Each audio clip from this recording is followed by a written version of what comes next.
Welcome to Saranya Sathya's kitchen. இன்றைக்கி நம்ம பார்க்க போகிறது வந்து கீ ரோஸ்ட் எப்படி பண்ணுறதுன்னு பார்க்க போகிறோம். அதுக்கு தேவையான பொருள் என்னென்னா தோசை மாவு. இந்த தோசை மாவு எப்படி நான் அரைக்கிறது என்ன செய்கிறதுன்றத நான் ஏற்கனவே ஒரு வீடியோ ஏற்றிட்டேன், அதில் பார்த்துக்கோங்க. தோசை மாவும் கீயும் தேவை, நெய் தேவை. இது வந்து கோன் தோசை மாதிரி ஹோட்டலில் தருவாங்கள்ல, கீ ரோஸ்ட்னால் கோன் தோசை மாதிரி தருவாங்க. அதையும் எப்படி பண்ணுறதுன்னு பார்க்கலாம். இந்த பேன் வந்து தோசைக்கு பேன் வந்து நல்லா காஞ்சிடணும். நாங்கள் வந்து எடுத்துருக்கிறது நான்ஸ்டிக் தான், நீங்கள் இரும்பு தோசை சட்டியில் கூட செஞ்சுக்கலாம். கீ ரோஸ்ட்டுக்கு நல்லா மெல்லிசாக ஊற்றணும். ஒரு கரண்டி தான் நம்ம தோசை மாவு ஊற்றிருக்கிறோம். நல்லா மெல்லிசாக ஊற்றிட்டு நம்ம வந்து நெய் ஊற்றிக்கிறோம்.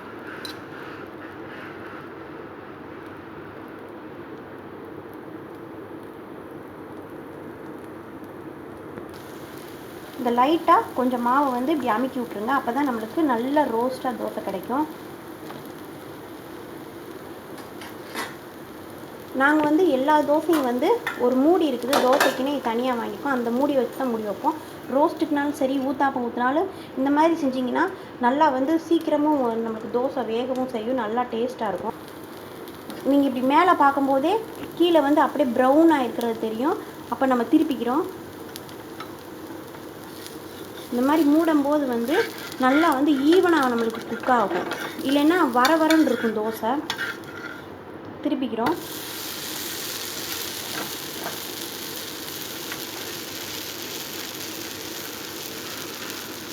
இந்த பக்கம் வந்து ஒரு 2-3 செகண்ட் வச்சாவே போதும். அதுக்கப்புறம் எடுத்தால் போதும். ரொம்பவும் பின்னாடி கருகிற மாதிரி விடக்கூடாது.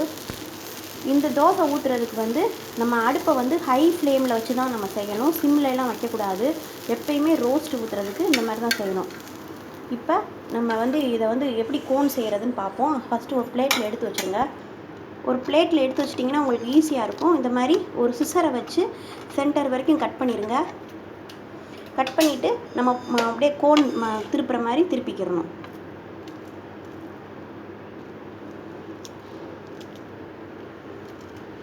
அவ்வளோதான், நம்ம சூப்பரான கோன் தோசை தயார்.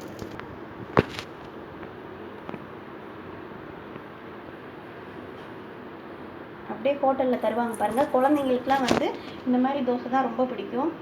இது கீ ரோஸ்ட்டுக்குன்னு ஸ்பெஷலாக தருவாங்க. ஆனால் நம்ம எந்த தோசை எண்ணெய் ஊற்றி சுட்டாலும் இந்த மாதிரி நம்ம செஞ்சுக்கிற வேண்டியதான். இதுதான் சிம்பிள் மெத்தட். இதுதான் இந்த கீ ரோஸ்ட்டுக்கு தேங்காய் சட்னியும் சாம்பார் வச்சு சாப்பிட்டிங்கன்னா நல்லாயிருக்கும். இந்த வீடியோ உங்களுக்கு பிடிச்சிருந்தா லைக் பண்ணுங்கள், ஷேர் பண்ணுங்கள், மறக்காமல் சேனலை சப்ஸ்கிரைப் பண்ணிடுங்க.